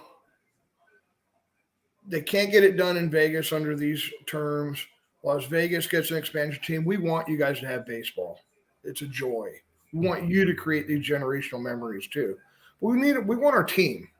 And so best case scenario, they realize they can't get it done. He's in over his head. He's hemorrhaging money. Well, the team's worth a hell of a lot more now than it was when he purchased it. Sell the team, John. Sell the team. There's plenty of people in the Bay Area with a lot of money that think Oakland or the Bay Area needs two baseball teams. So you are saying that you would see Major League Baseball forcing a sale then, you think? No. Okay. The owners run the show. I mean, the owners are Major League Baseball. The only thing that could happen, I think, and I'm certainly no insider, is the other owners could rise up and just say, enough of this. This guy takes the revenue checks. He doesn't pay his players. He can't get a stadium done. He's inept, obviously, and the owners force a sale, but it's not going to come from the office of Major League Baseball. It's not going to come from the office of the commissioner. Okay. Not in my opinion. And the owners, you don't think are of that mind? You think that they're more? Gosh, I don't know. They're so. If I was an owner, Stu, I wouldn't want to have this guy in my fraternity at all. If I was an owner, I would have tried to get rid of him years ago. Yeah. I mean, this isn't something that happened overnight. Right. He's been working towards this. Who's laughing his ass off right now is Charlie Finley. Because he looks like a snake. He looks like a snake compared to John Fisher. I mean, it really all started with him. And, if you go back to A's history, they moved to the Bay Area in 68. 10 years later, 78, Charlie Finley. Now, the economics of baseball changed, but 10 years later, he was flirting with moving or selling the team to, I'm trying to think, the man's name was Marvin Davis, moved the team to Denver. Yep. Denver got their team eventually. Right, which is really interesting. So Denver ended up with a team. The Giants in the early 90s were going to move to St. Pete. Well, at the last minute, they did not. The owners did not approve that sale. St. Petersburg, Tampa Bay area ended up with a team. The A's moved to Oakland from Kansas City. 1 year later, they had an expansion team. Yep. It's pretty interesting how this all pans out. I would hope history repeats. And history repeating would be the A's stay in Oakland after using Las Vegas basically for leverage, which I think that's what they're doing. And then your local listeners get a baseball team. I really hope that happens. The other thing I could see happening is I'm totally wrong. The A's do figure out a way against all odds to move Las Vegas. But then that leaves the Bay Area, the sixth biggest media market, with only one team and a lot of money a lot of corporate sponsorship, potential corporate sponsors, a lot of money up here. Do we now get an expansion? Yeah. Do they become the Las Vegas Aces or the Las Vegas, whatever you want to call them, maybe the Aviators, and we retain the name?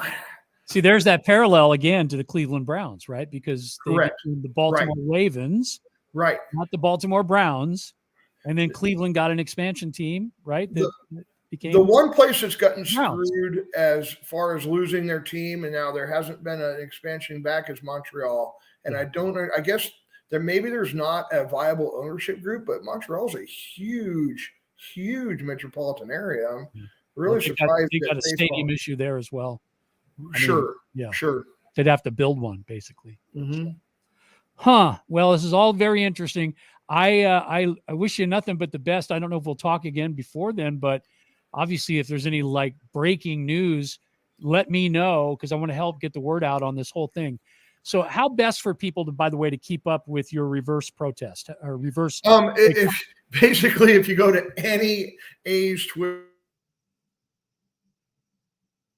page, Dave Cabell and John Fisher bashing, and mentions of it all the time. If you want to follow me on Twitter, feel free. It's at He Can Foods, which is HECANFOOS.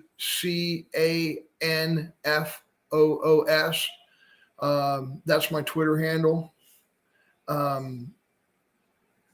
It's all over A's Twitter. If you go on, anytime the team tweets something out, someone mentions Fisher Ouchie on June 13th. Mm-hmm. If you do want to come, please come. You don't have to be an A's fan. It's going to be a really good time. We're tailgating. We'll start early and we'll end late. It will be a big bash in the parking lot and in the. But if you do come, try and get free tickets. Try to buy off the secondary market. Try not to give John Fisher any of your hard-earned money. But try to show the world, though, that in mass you can make a statement. Right? I believe it's going to happen. And Wayne, don't be afraid to come by Lot A and do a live remote from my tailgate. I think it's a great idea. Southwest gets me there in an hour. So there's no question about it. And you could take the BART right up to the game from the airport. Or many times, or maybe just for old time's sake, I'll hop the fence like I did when I was a kid. I grew up basically 74th and MacArthur. So even better. My home away from home was that Oakland Coliseum. Fantastic. Thank you, Stu. I really appreciate your time. And I know your wife's got 8 more things for you to do now. So we are doing a remodel, and I've married the best woman in the world. So it's all good. Good. And you said that for everybody to know. And by the way, it's on tape forever and ever. So there you go. Wayne, thanks very much for having me. And we look forward to seeing you soon. Okay. Thank you, Stu. Bye-bye. I like that guy a lot, and I like what he stands for. So if you get a chance to be a part of what it's all about in Oakland, you want to do that. We're not just asking you to, we're encouraging you to. We have listeners in the Bay Area, obviously, from it's from the Bay Area, so we would hope it's you out to the Collie, make some noise, and let them know you're not going to take this 12:20, so it's at lunchtime in the gym. In times of economic uncertainty, just know what you do. Come by and park. Get it from your early and go. And the money you do have in the stock market will go down and down. What you can bank on is gold and silver. Gold and silver have been a reliable and trusted form of currency for thousands of years. Gold and silver have never been worth zero, and typically gold holds its value during economic turmoil. Call the Gold Hotline now and learn how to protect your money and your assets with gold and silver. And learn how to set up a new IRA or roll over your current one into a gold-backed IRA. Protect your money from the next market crash with gold and silver. Call now for your free gold guide. 800-557-7921. 800-557-7921. 800-557-7921. The best choice for convenience, comfort, and value. My Place hotels are ideal for both short-term and long-term travelers. The rooms at My Place features pillow-top mattresses, microfiber bedding, and a variety of soft and firm pillows. All extended stay rooms offer with their own kitchen, which includes a full-size refrigerator and a cooktop. On-site laundry facilities are also available for extended stays at pet-friendly My Place Hotels. Book your stays online at myplacehotels.com. My Place Hotels, St. George and West Jordan, Utah. Make My Place your place. $29.99 a month with signed agreement. Restrictions apply. Speak to a representative for complete offer details. See Vivint.com for license details. Terms and conditions apply. Homeowners, if you're looking for the best in home security and smart home technology at a price you can actually afford, we have great news. Now you can get Vivint's award-winning home security systems starting at about $1 a day. U.S. News and World Report has recognized Vivint as the best professionally installed home security system of 2022. And right now, you can get Vivint's home security technology for about $1 a day. Plus, get free professional installation from a licensed technician. Protect your home and loved ones for as low as $1 a day. Call right now for your free home security consultation. 800-557-8036. 800-557-8036. 800-557-8036. That's 800-557-8036. Hi, I'm Sheldon, the owner of Solid Motor Cars. I've spent over 30 years in the retail car business. It is all about the vehicles, but more than that, it's about the people. And my team and I are proud to bring to you what we believe is the finest experience in buying a pre-owned car. With great credit, we can get super low interest rates. But if you've had some challenges, we're experts in that field, and we can get almost anybody approved. Come down to Solid Motor Cars and take a look at our vehicles. They come with a 6-month, 6,000-mile warranty. So when you get a vehicle from Solid Motor Cars, you can feel confident that that vehicle is a quality, properly reconditioned vehicle that will serve you and your family for years to come. So for all your automotive needs, whether it's a new car, truck, or SUV, or if it's repairs, service, and maintenance, Solid Wheels, solid deals, solid people. Coming down to meet the crew. My name's Sheldon. I'm the owner here. I'd love to help you any way that I can. 3024 East Fremont Street, 702-820-1444. Hi there, this is Kirby Schofield, Schofield Realty here in Las Vegas. Real estate is always changing, be it a buyer's market, a seller's market. At Schofield Realty, it's your market. Buying or selling, we have the team and the tools to work the market so it works for you. We are excited that we're on the Wayne Coy Show. Our results blessed us with the Zillow Flex partnership roughly about 2 years ago due to our consistent conversion and customer service scores. With conversion, that means we can close. And with our customer service scores, you know you're going to get the best service possible. We're always looking for agents, led by mentorship, resources, and experience. We are your guide. Find us, kirby4u.com. That's KIRBY, the number 4, the letter U.com. kirby4u.com, or call 702-766-9538. Again, 702-766-9538. Shopping is always easy with the Radio Shopping Show. Whether it's shopping during any one of our live shows right here on AM 1400 or listening live on the KSHP app, you can always call in at 702-221-7283 to pick up great deals with your favorite host. Or shop 24/7 at kshp.com. Go to kshp.com and select Shopper's Guide to browse hundreds of businesses featured on the show. Place your order online and we'll have it shipped right to your front door. With so many possibilities, it's hard not to shop. In times of economic uncertainty and chaos, your money means nothing. You may not even be able to get it from your bank or ATM. And the money you do have in the stock market will go down and down. What you can bank on is gold and silver. Gold and silver have been a reliable and trusted form of currency for thousands of years. Gold and silver have never been worth zero, and typically gold holds its value during economic turmoil. Call the Gold Hotline now and learn how to protect your money and your assets with gold and silver. And learn how to set up a new IRA or roll over your current one into a gold-backed IRA. Protect your money from the next market crash with gold and silver. Call now for your free gold guide. 800-557-7921. 800-557-7921. 800-557-7921. That's 800-557-7921.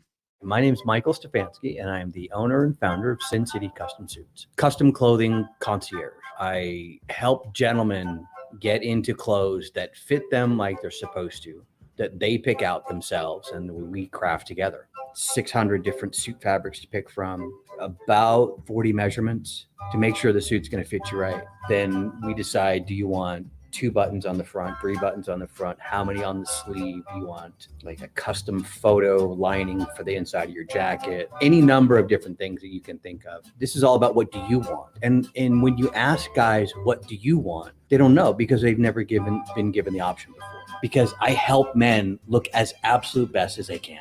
It's transforming people's lives. If you've never had a suit that fits you right, you have no idea how much confidence it gives you. That's the important part. 702-767-2478. Instagram at Custom Suit Guy, SinCityCustomSuits.com. Live from Las Vegas, this is the Wayne Coy Show.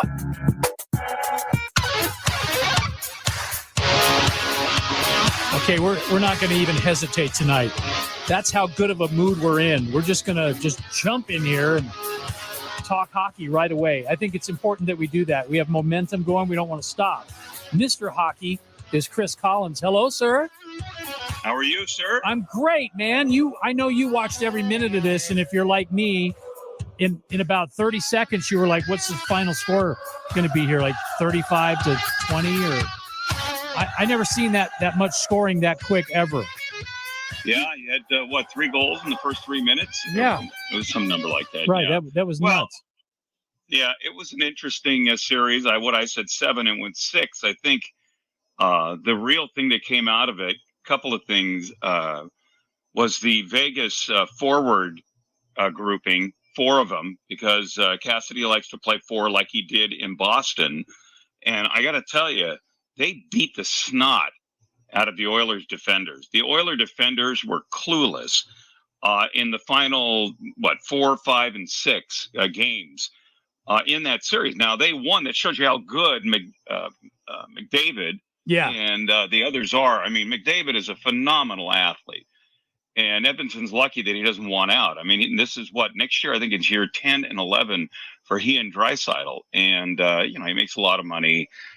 He's the kind of kid I think that probably is going to, stick it through. He doesn't really want to, raise any stink there. And not to get off on Edmonton because they lost. And I'm thrilled. Anytime an Alberta team loses, I'm all for it. Go away. Go away. That's what I told them. Go away. Yeah. See you at the casino. Beat the snot out of him. Yeah. Whoa. Hey, so McDavid, he's trending on Twitter, and a lot of it has to do with the ladies. He's quite popular with the chicks. Yeah, he's a good-looking kid, 6'2", makes $12 million a year. Maybe that's salary, why. And yeah, probably. I mean, he's a phenomenal athlete. They all wish that they had our mullets, though, Chris. You know that, right? Yeah, it's true. That's true. That hockey mullets are a thing that need to come back. I mean, it's just something you could still do it. Miss. You could rock a mullet. Yeah, I probably could rock a mullet. It's all good. You have hair. Yeah.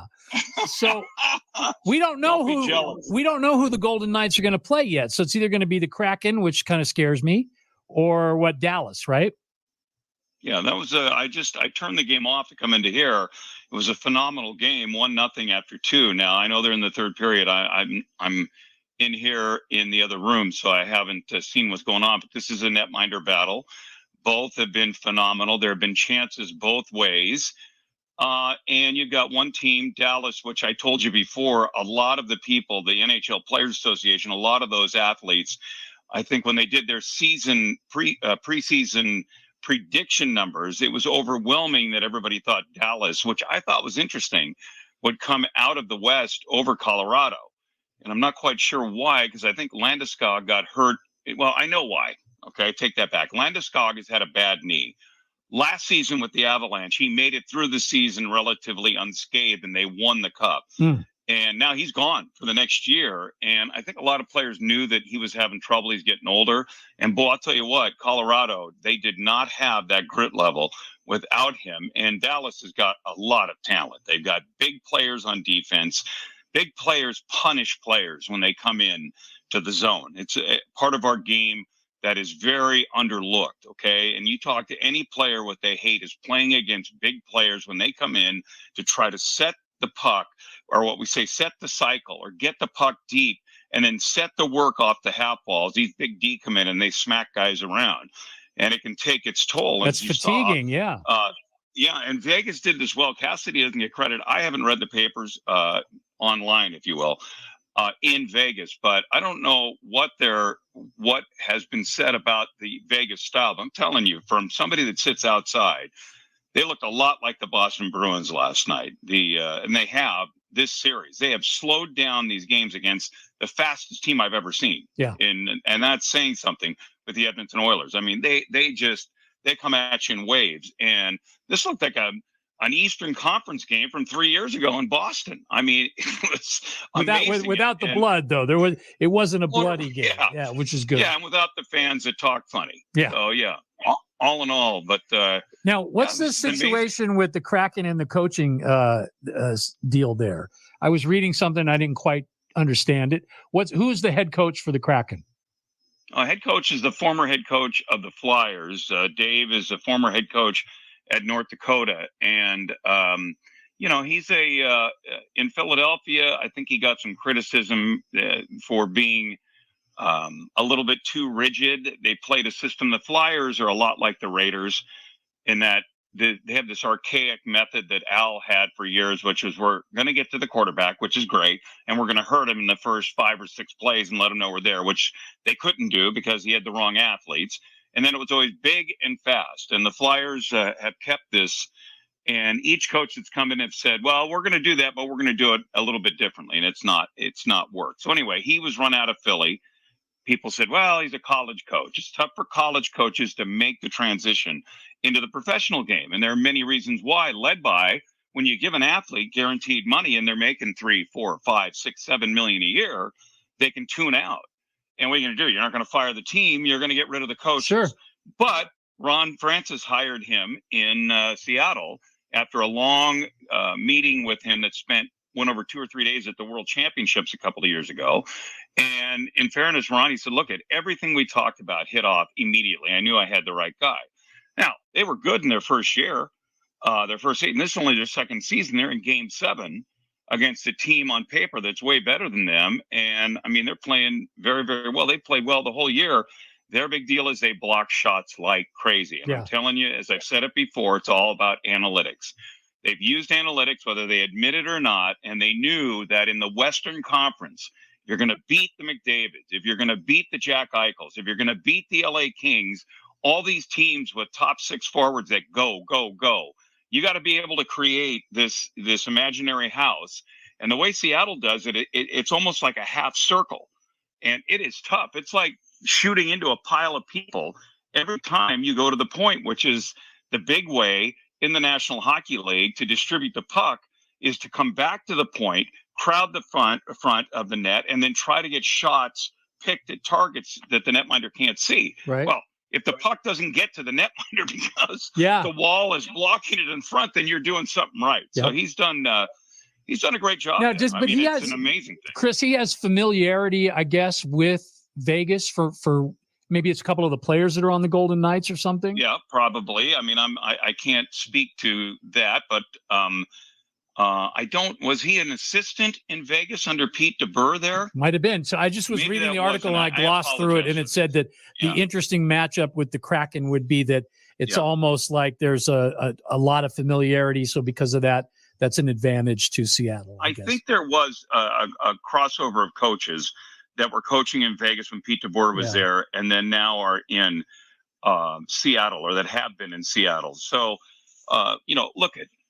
They talk about this, but let me tell you something. We all have digital technologies, and I was one of the leading guys in the league as far back as '99 to push everybody into different camera angles, digital video, scouting digital videos, and now the NHL is head over heels into it, including analytics. So, look, if you don't know who you're playing against and you come up with an excuse, well, we haven't seen them but 3 times this year, and I don't know.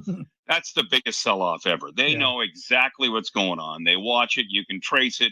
Yeah, I mean, they should know as a broadcaster or scout or GM. I can tell you right now, I can look at guys when I'm engaged one time and I'll know who they are without looking at the number. It's just a gift you have, just by how they skate, how they plant their feet, by the way they drop their shoulders or tendencies that they have. And if you don't know that and you're in the game, I've never been engaged to guys, but you know what? I'm going to just follow your lead on that. And now, engage. Oh, engage with the guys. You're engaged. Oh. Like, you engage the phone line. Don't you know the old Beatles song? I do know those. Her line was engaged. Yes, it was. I remember the Beatles. Yeah. Hey, there's no Canadians moving on in the playoffs. Is that a shock? Isn't that sad? That's a shame. Now, hang on. Our next guest is Canadian. So, okay. Well, and he's in the room right now, so I got to be really careful. That's good. Well, I'm all about Canadians, But it's more or less the media likes to play that game, and the fans in Canada get really upset. They forget the fact that 74% of the players are Canadians. So when the Canadian team's not in, they really are. You're still getting Canadians. Every team in the league. So, Sure.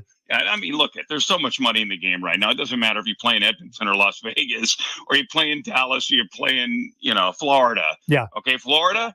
Yeah, I mean, there are really not a lot of homegrown Florida players, Floridians, that are dominating in there. Okay, they are Canadians or they're Northeastern Americans, Sure. or whatever. So we tease on that, but I mean, the playoffs have been phenomenal so far. They really have, and let me say this: that's why you can't make drastic decisions immediately after if your team doesn't win. The salary cap is a big deal with this. It's not like the old days where you could blow guys out, bring in a new 7 or 8 guys. Nowadays, it costs everything on the cap. You want to get rid of a veteran you don't like? Oh, well, guess what? Careful. You're going to eat it on the cap. Yeah. It may be over a couple of years. It prevents you from signing who you want. So you have to be very, very careful. You have to take it to heart, and you have to know how close the line is. When you have a salary cap, like you see in the NFL now, and you see in the NBA, you see how fine line it is between maybe a team making it through one round, a team barely missing the playoffs, or a team going all the way. Injuries, depth, critical moment penalties, or what have you. So, these rush to judgment, you can't play that game anymore in the National Hockey League. It's too dangerous. Last question, Chris, before we have to go. You're a Vegas Golden Knights fan. Who would you rather have, Dallas or Seattle? Well, Seattle is a team that's on a roll, and nobody thought it. So they're the underdog. You don't ever really want to play underdogs, okay, unless you're drastically better than them. When I was with the Sharks, we went on a roll 2 years in a row. We get to the second round. Well, the second year we got Detroit, who we'd knocked out the year before and ruined their cup run. And we knew it was probably going to be ugly, and it was ugly. Yeah. Okay. Now it's different. There's a salary cap in place. So I think they're both equally going to be a challenge. Okay. In Dallas, they're big, they skate, and they like each other. It's a very, very comfortable team. Okay. The ex-coach of Vegas is there, right? That's what Dallas. So Seattle, the goalie's hot. We'll see what happens here in the next 10 minutes, 15 minutes, if they're going to go through or not. But I think the challenge is going to be on Vegas executing to their style like they did against Winnipeg and Edmonton, which is brutalizing the opposing defense, fronting the netminder, fronting the defenders, backing up, using those bodies to create havoc, and more importantly, controlling puck possession deep in the opponent's end of the ice. They've got the forwards to do it. If they can do that, and then they can protect the netminder, if it's Hill or even if Quickie gets into the game, then, this is going to be very interesting. But my prediction always was, I was one of few people to say, hey, Vegas is going to come out of the West. They're going to go to the Cup Finals. And I recorded it. So if you ever need proof, you just ask me. And for $23, I will sell it to you. You got it, brother. All right. We got to move on, and we'll see if your prediction comes true tonight. Will you come back again and let us know how things are going? All right, Chris. Always. Yeah. Love you, man. That is Mr. Hockey right there. Chris Collins, who knows the game. Yeah, nobody knows it like Chris knows it. I'm telling you, I'm so happy to have him on the show as a regular contributor. Friday, Golden Knights taking on Dallas.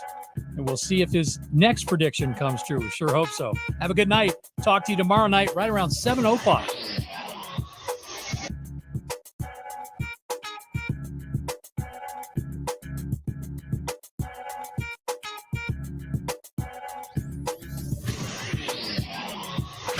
That's That's a wrap. Thanks for listening to The Wayne Coy Show. Are you worried about your taxes? Okay, so I'm talking to those of you out there that have not filed in a few years with the IRS or state. It's time to get worried, and here's why. The IRS is getting back from their own COVID lockdown, and they're hiring more enforcers, and they're going to come after people that owe taxes. So if you're a 1099 worker and maybe you just plain forgot to file your taxes, you need to call the professionals right now at the Tax Helpline. They are experts at knowing the tax regulations, and their goal is to help you pay as little as possible. Call right now and get a 100% free tax evaluation. Remember, before the IRS knocks on your door, knock on our door. If you owe $10,000 or more in back taxes, make this free call right now. Call Texas 321 now at 800-203-3517. 800-203-3517. That's 800-203-3517. Hi there, this is Kirby Schofield with Schofield Realty here in Las Vegas. Real estate is always changing. Be it a buyer's market, a seller's market. At Schofield Realty, it's your market. Buying or selling, we have the team and the tools to work the market so it works for you. We are excited that we're on the Wayne Coy Show. Our results blessed us with the Zillow Flex partnership roughly about 2 years ago due to our consistent conversion and customer service scores. With conversion, that means we can close. And with our customer service scores, you know you're going to get the best service possible. We're always looking for agents led by mentorship, resources, and experience. We are your guide. Find us, kirby4u.com. That's KIRBY, the number 4, the letter U.com. kirby4u.com or call 702-766-9538. Again, 702-766-9538. The world famous radio shopping show weekday on 1400 KSHP North Las Vegas and KSHP